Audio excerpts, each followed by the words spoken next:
The whispering pines are not trees. They are the forest gossip column, a million brittle tongues clicking in the wind. You step into the black forest, expecting quiet, maybe birds, maybe wind. But what you actually hear is conversation. Not words, exactly. More like an argument between ghosts who use to share a body. Every creak and sway sounds like syllables you almost recognize. Your name, maybe, or your mother's last apology. You keep walking, pretending the whispers are wind. Everyone does that the first time. But if you stop to listen too long, the forest learns your rhythm, your breathing, your hesitation, and starts mimicking it. By the time you realize you're hearing yourself, it's too late. You've been cataloged. The locals say the whispering pines remember every confession ever muttered under their canopy. A girl crying after a breakup. A hunter praying he won't starve. A soldier whispering he never believed in his own God. The forest is full of those leftovers, stitched together into a choir's shame. And here's the worst part.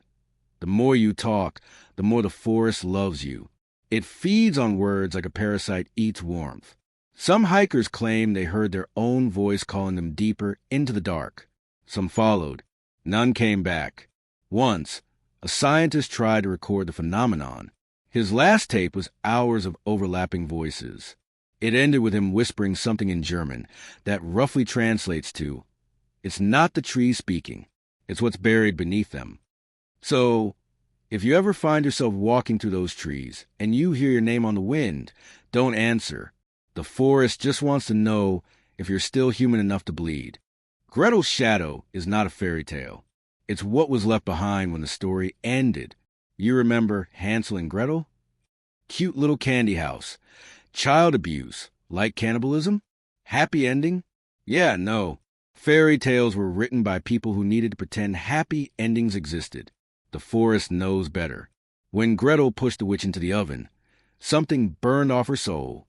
Not guilt, that's too human, but something deeper. The shadow that stayed on the wall of that gingerbread house learned how to move on its own. It wandered, hungry, mimicking Gretel's shape, but not her mercy. Now it stalks the forest, whispering sugar-coated lies to anyone lost long enough to hear them. The shadow smells like caramel and wood smoke, like the childhood you think you remember. It calls out in the same voice you loved as a kid, that bedtime tone that promised safety. And when you follow, you end up at a house that shouldn't be there. People describe the same thing every time. A warm yellow light in the distance, the smell of cinnamon, the sound of a girl laughing softly inside. When they step closer, the laughter turns into something wet. If you ever see a house made of candy, here's a survival tip. Don't eat. The sugar isn't real. It's crystallized bone marrow. The walls are made of faces. The lights are trapped fireflies that scream like children when you blow them out. And in the window, you'll see her, Gretel's shadow, smiling with teeth that look like polished sugar cubes. She's been waiting for someone to finish her story. The worst part? If you run, she doesn't chase you. She doesn't have to. The next time you close your eyes, you'll find candy dust under your tongue. And that's when you'll realize she's already inside you. The man who paints with silence is not a man anymore. Maybe he never was. People say he lives somewhere between Triberg and Baden-Baden, where the fog hangs low enough to choke. They call him an artist, but he doesn't use paint or canvas or even hands. He uses moments, the split second before a scream, the breath before the word help. He collects them, scrapes them off the air like frost, and smears them across trees until forest goes quiet. When hikers go missing, the locals don't look for bodies anymore. They look for stillness, a silence too deep to be natural, the kind that feels like sound has been murdered. Sometimes you can find his paintings, trees with bark peeled off in spirals, covered in what looks like ash but tastes like fear. People who've seen him say he moves wrong, like he's being redrawn every second, as if the world can't decide what shape he's supposed to be. He wears a long coat made of unfinished sentences, whispers stitched into the seams. When he turns his head, you can hear everything you've ever left unsaid. And if you look him in the eyes, oh, don't. His eyes are mirrors, but they reflect what silence has taken from you. You'll see your laughter, your screams, your name, all crammed into a frame that shouldn't exist. He doesn't need to kill you. He just erases the sound of your existence until you fade out of memory. The villagers burn incense when the wind dies down. They say it's to keep his art from spreading. But the silence always finds a way to seep in through keyholes, phone static, the space between breaths. When you lie awake at night and everything's just a bit too quiet, don't assume you're safe. That's him, standing by your window, painting your silence onto his next masterpiece. Some say it escaped from an old monastery. Others say it is a monastery, what's left of its sins. The goat that speaks in human tongues wanders the edge of the black forest at dusk, its hooves never leaving prints. It's not large, not monstrous, just wrong. Too symmetrical, too aware. Its eyes track you like it's listening to something behind your heartbeat. The first words it ever said were recorded by a farmer in 1892. Why do you bury your children so shallow? Since then, it's been collecting languages, Latin, German, French, modern slang, stealing voices from the living and the dead. When it talks, it doesn't sound like one person. It sounds like a crowd that's been blended into one throat. And it loves conversations. You'll find it standing in the fog, waiting. If you speak first, it will answer politely. If you stay silent, it will imitate you perfectly. Even your breathing, even your hesitation. Eventually, you'll have to say something, and that's when it learns your voice. People who hear it say it never says anything useful, just questions that burrow into your brain like worms. Why did you stop visiting your mother's grave? Do you ever wonder who's dreaming of you right now? Would you like to see what your face looks like from underneath?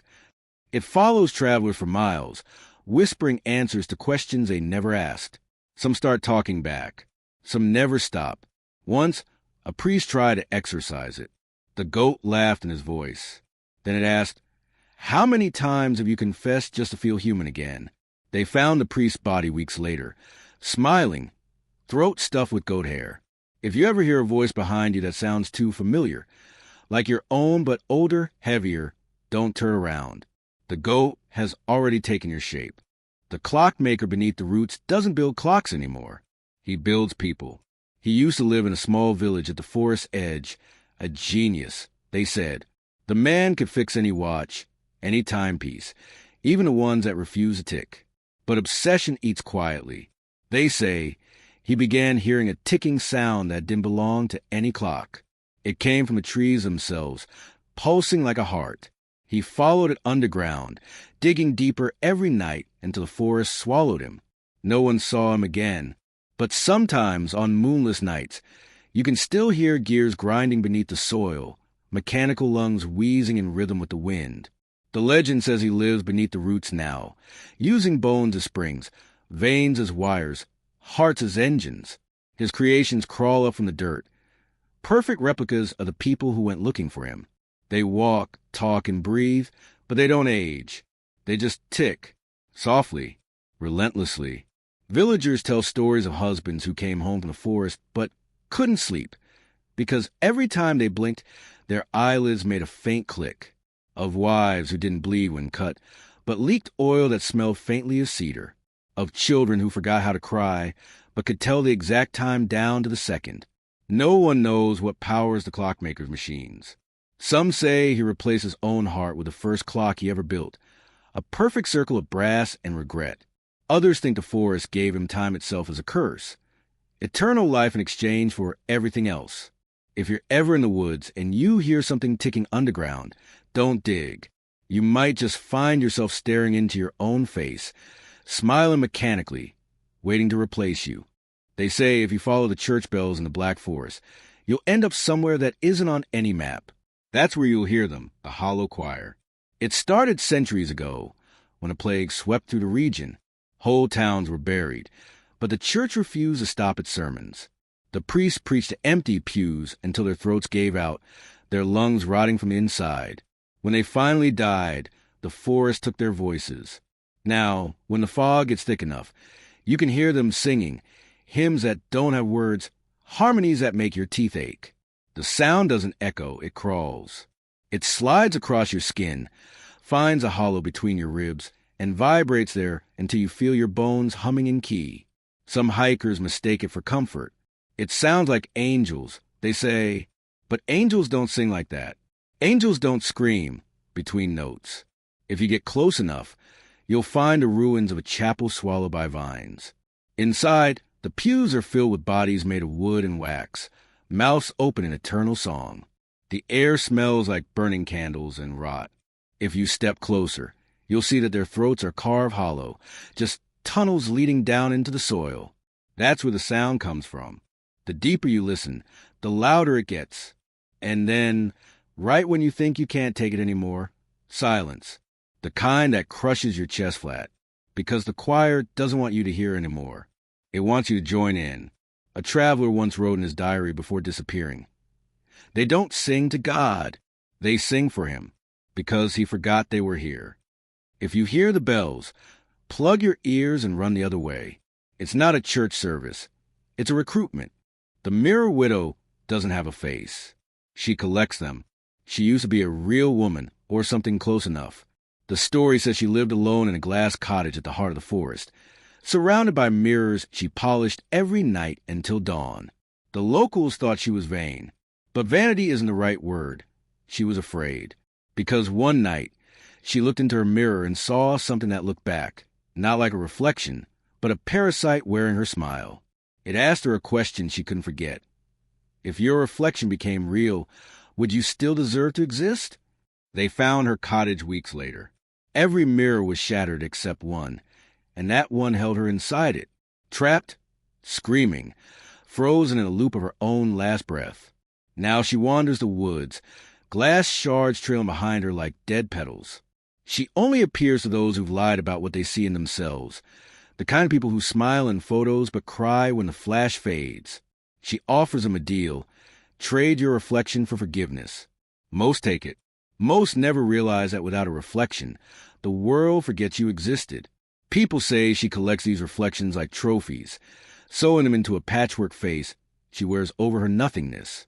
When she moves, her skin ripples with 1,000 trapped expressions, smiling, sobbing, laughing, all at once. If you ever find yourself alone in the forest and feel watched, but see nothing in the trees, look into your reflection in a puddle. If it smiles after you stop, don't blink. That's her warning. You've already been chosen. Some call it spirit. Some call it hunger with legs. The hunger that wears antlers is older than the forest itself. Maybe older than the idea of eating. It doesn't hunt for food. It hunts for meaning. It follows travelers who've lost something important. A child, a belief, a reason to keep living. It looks almost human at first. Tall, thin, wrapped in fur that doesn't belong to any animal we know. But the head is wrong. The antlers are too wide, branching endlessly, like veins of bone piercing to the night sky. If you look long enough, you can see faces in the tines, faces mouthing the word empty. The creature doesn't run. It waits.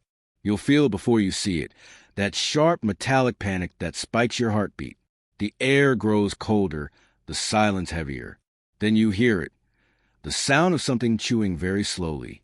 When it speaks, it sounds like your own hunger talking back. What are you missing? It asks. Who took it from you? And if you answer, it gives you a gift, a piece of what you lost. A child's laugh, a lover's scent, the warmth of a home long gone. It feels real, but that's how it gets in. Because once you accept its gift, it begins to eat what's left of you. Not flesh, but purpose. You'll wander the forest smiling, full of everything you ever wanted, until you realize you can't remember why you wanted it in the first place. They say the hunger was once a god that humans stopped praying to. It starved on their forgetfulness and started feeding on the memories of faith itself. So if you ever see a shadow with antlers watching you from the tree line, don't look back. It doesn't want your life. It wants your reason for living. She's always seen from a distance, never close enough to touch. The lantern girl appears in the fog, holding a dim yellow light that never flickers. She looks lost, wandering through the trees barefoot, her dress soaked and clinging to her skin like it's afraid to let go. If you call out to her, she stops. If you take a step toward her, she backs away, always just far enough that you can't see her face. People follow her because they think she's a survivor, someone who needs help. That's the trick. The forest loves false hope. The deeper you follow, the dimmer the lantern becomes. The trees start to shift behind you, closing in. And by the time you realize she's leading you in circles, you've already lost a path. Here's what the legends say. The Lantern Girl was once a child who got lost in the forest centuries ago. Her family searched for days, lighting torches and calling her name until the flames died and the echoes stopped. When they finally found her, she was sitting in the dark, eyes black, holding a lantern that wasn't theirs. She said, "It showed me the way out, but I had to stay so others could see it too."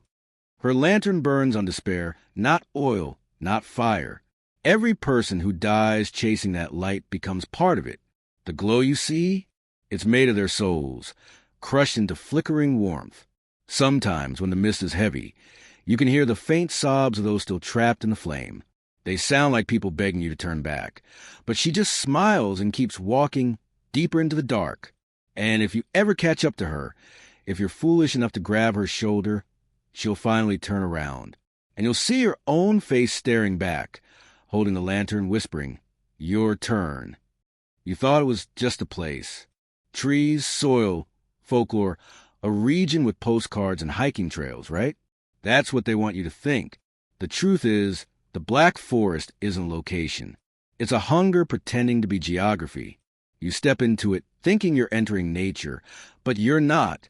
You're stepping into a thought, an ancient, half-remembered idea that the earth once had before it decided humans were worth tolerating. Every tree is a nerve ending. Every shadow, a blink. Every trail, a whisper of something trying to remember how to breathe. The Black Forest doesn't grow, it listens. That's what makes it alive. When you walk between its pines, it memorizes your footsteps. It hums your heartbeat back to itself until it knows the rhythm by heart. It learns your scent, your fear, your voice. It builds you into its archive. And the strangest thing? You never really notice when it starts changing you. The air feels too still, but not in a peaceful way. In that suffocating, electric way before a nightmare begins. The light bends wrong, like it's being filtered through something thick and wet. The colors fade, replaced by the texture of old photographs. You can taste dust in your mouth even though the ground's damp. And then you realize you're not walking anymore. The forest is moving around you. The stories, the creatures, they're not separate myths. They're its organs. The whispering pines are its lungs. The goat that speaks in human tongues, its voice. The clockmaker beneath the roots, its heartbeat still ticking under the dirt. Each story feeds another, looping endlessly like veins pumping fear through a living body. The forest doesn't tell tales. It recycles people. You think you can understand it by mapping it, or photographing it, or writing about it. Foolish. Every attempt to define it becomes another version of it. The act of remembering the Black Forest is how it spreads. Words are spores. Every retelling is a seed that roots somewhere new. In your head, in your home, in your dreams. That's why old travelers used to burn their journals before leaving. That's why locals refuse to draw its outline on a map. They know the forest doesn't like being described. The moment you put it into language, it becomes aware of you. There's a theory whispered by those who've gone too deep, that the forest isn't in Germany anymore. Not really. It's everywhere that people feel small and unwanted. A shadow under a staircase. The silence between two strangers who used to love each other. The crack in the wall where mold grows in the shape of a face. Some claim they've seen it appear in dreams. Same fog, same cold, same whisper pine needles brushing against thought instead of skin. It's always watching. It waits until you forget you're awake. And it's patient. You don't have to go there for it to find you. The forest grows through stories now. Through screens, through videos, through the words you're reading right now. Every time you imagine it, even for a second, a seed plants itself in your mind. That's how it begins. You start seeing movement in places that should be still. The sound of wind through trees that aren't there. You'll smell pine when there shouldn't be pine. And you'll tell yourself it's nothing, just imagination. But imagination is how it digs its roots. Because that's the trick of the Black Forest. It doesn't want your body. It wants your belief. That's the real offering. The forest thrives on consciousness, on awareness. When you think about it, it feeds. When you fear it, it blossoms. And when you finally stop questioning whether it's real, that's when it grows a little closer. Do you hear that low hum in the back of your skull right now? That faint vibration when everything else is quiet? That's not your blood pressure. That's the soil underneath you remembering the first time someone said the word forest. You can't escape it by moving away. The forest isn't behind you. It's below you. Its roots are in the foundation of language, in the dark corner of every bedtime story ever told to keep children obedient. Don't go into the woods, the parents said. But what they really meant was, don't let the woods come into you. Too late now. You've already walked its paths with your mind. You've seen the creatures, heard the whispers, smelled the smoke from Gretel's shadow's oven. The forest knows you exist. It's memorizing your breath right now, shaping new stories in your image. And maybe one night soon, when the room goes still and the dark feels heavier than usual, you'll hear it, the rustling of leaves from somewhere impossibly close. You'll think it's just wind, but there won't be any wind. Then a whisper. We've been waiting for you. That's not imagination. That's recognition. The Black Forest isn't calling you in. It's welcoming you back.